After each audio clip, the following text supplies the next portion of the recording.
Ladies and gentlemen, welcome to Ella's Film Club. And today, wait, hold on. I'm getting something in my earpiece. What's my favourite season, I hear you ask? Well, it's award season. And that's what this episode's all about.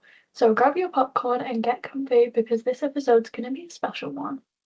This year marks the 98th Academy Awards. We have some exciting performances lined up, fantastic nominees, and amazing presenters. We also have Conan O'Brien hosting again, which I enjoyed when he hosted last year. Who would you guys choose to host the Oscars? Now, for a little bit of Oscars history. A long, long time ago in a galaxy far, far away, the Oscars began. In 1927, when MGM studio chief Louis B. Mayer had the idea of establishing a neutral organization for mediating labor disputes to improve Hollywood's image and boost industry morale.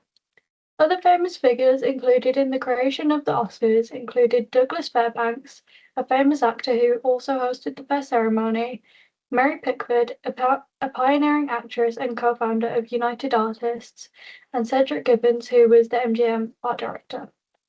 The Academy Awards were also intended to unite the film industry's five branches: actors, directors, producers, technicians, and writers. The famous Oscars statuette created by Cedric Gibbons and George Stanley comes from the intention of offering medals or awards instead of better pay. Speaking of the Oscars statuette, I have a little fun fact. So it was originally a knight holding a sword, standing on a reel of film with five spokes representing the original five branches. I also bet you're wondering, how did our famous statuette get its name? Well, it's often attributed to Academy librarian Margaret Herrick, who remarked that the statue represented her uncle Oscar. Imagine having a world-renowned statue named after you. That must be pretty cool. I would like that.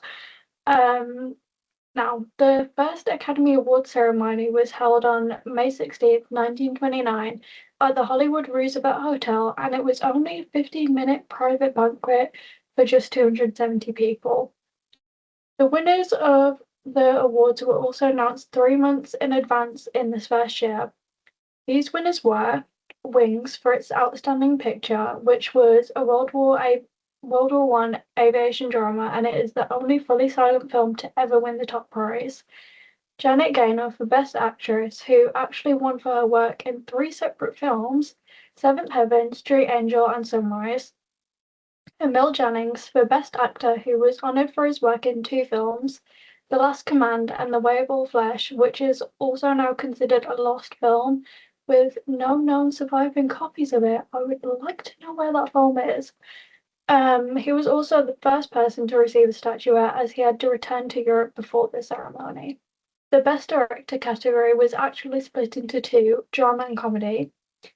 Frank Borzage won the drama category for his work on Seventh Heaven, and Lewis Milestone won for the comedy category for Two Arabian Nights, which I actually find quite interesting because I've heard a lot of people say that the Academy seems to hate comedy, so I don't really know what that's about, but anyway, so the next one was for Unique and Artistic Picture, which was a category intended to honour art films separately from commercial productions, and it was then discontinued the following year. And then for that category, Sunrise won. Charlie Chaplin received an honorary award for his work on the film The Circus, and the Academy removed him from the regular competitive categories.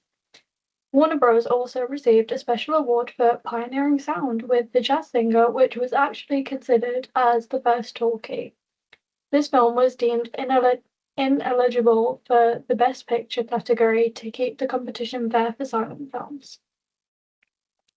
Then I have a short list of discontinued technical and artistic categories. So, as we've mentioned, Best Unique and Artistic Picture, Best Engineering Effects, Best Title Writing, which was a category that recognized the writers who created the text cards for silent films. It was then abolished the following year because sound films made the job obsolete. And then another discontinued category was Best Writing, Original Story versus Adaptation. Now, the team and I at KIC Studios have also come up with a list of categories that we'd like to see in the Academy Awards. So here they are. Best location, best animal trainer. I'm going to use Messi the dog from Anatomy of the Fall or Zone of Interest. I can't remember which movie it was, but I'm going to use that dog as the example for this category because I've always wondered how they get the animals to actually act. Best ensemble cast, then you could also have separate recognition for genres like fantasy, horror, sci-fi, musical, and rom-com. Best needle drop, which is one I'd love to see.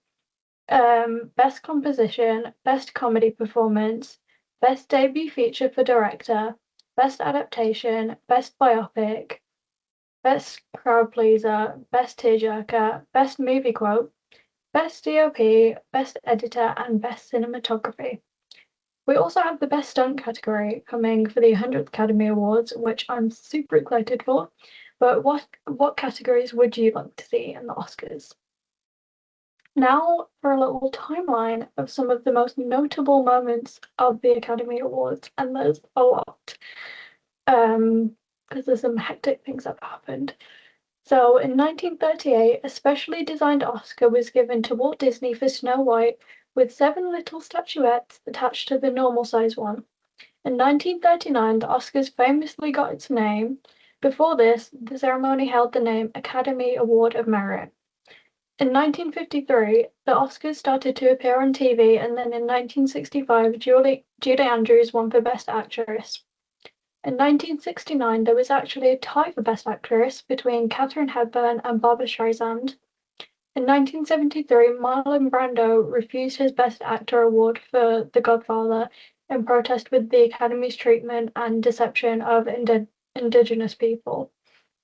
In 2002, Halle Berry was the first Black woman to win Best Actress, and the following year, Adrien Brody actually kissed her without her consent when he went up to the stage to accept his award. In 2010, Catherine Bigelow became the first woman to ever win an Oscar for Best Director.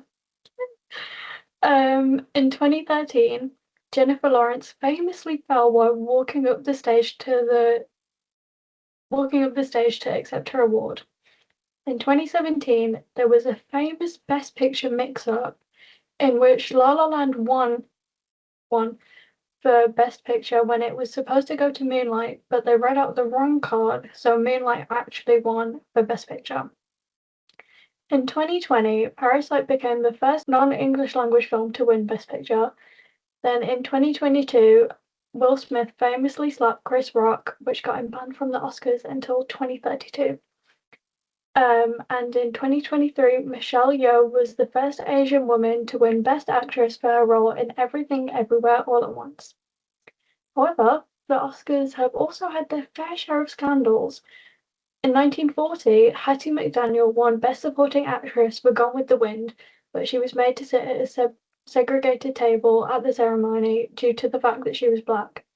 She was also given a plaque instead of a statuette, as were all supporting acting winners until 1943, and then the plaque went missing in the 1970s, and it hasn't been found since.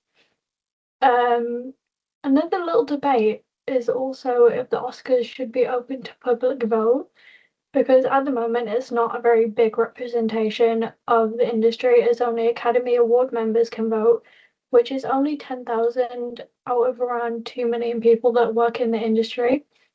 I personally think that the voting system is unfair and it can be very biased. And if the public were allowed to vote, like actual movie fans, then I think it would be a lot less biased.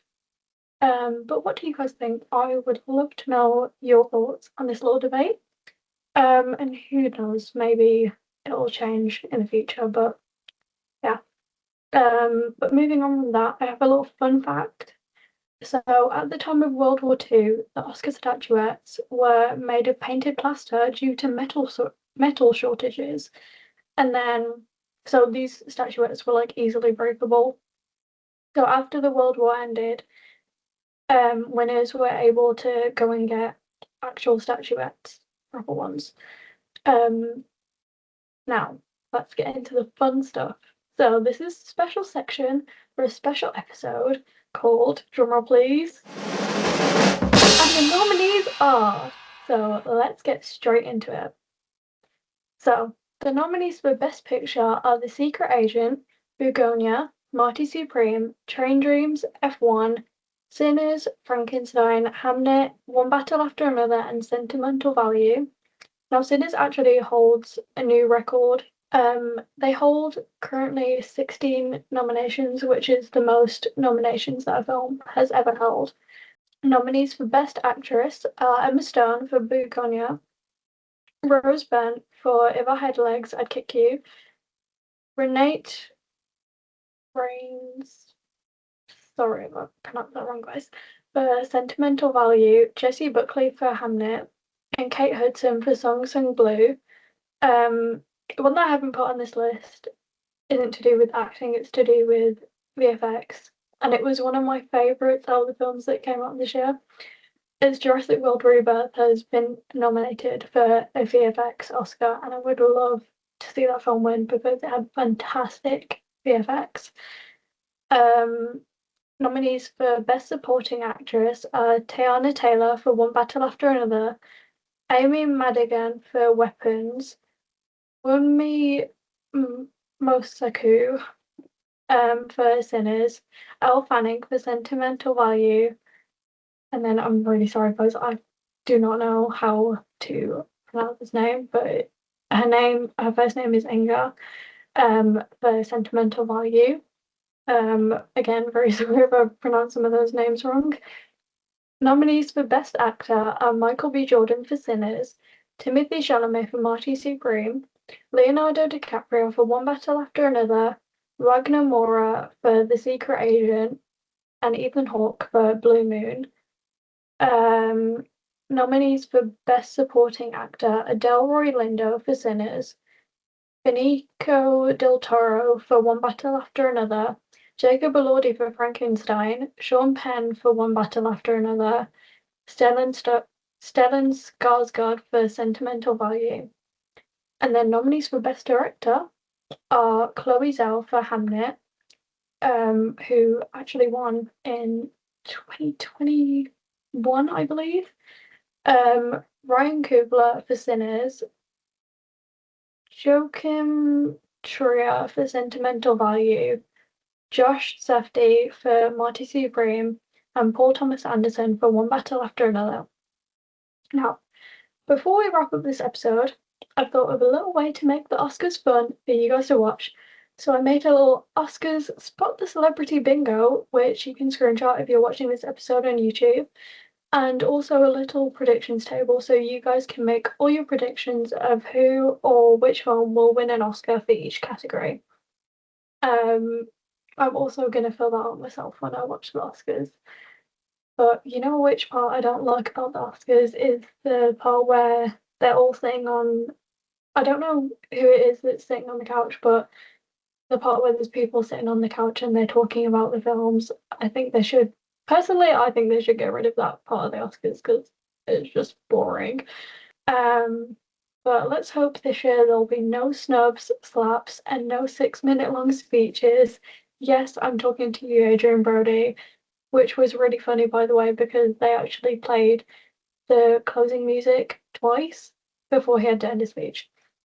And I'd also really love for Ryan Gosling to do another performance like I'm Just Ken, because there is only one word for that performance, and that is iconic.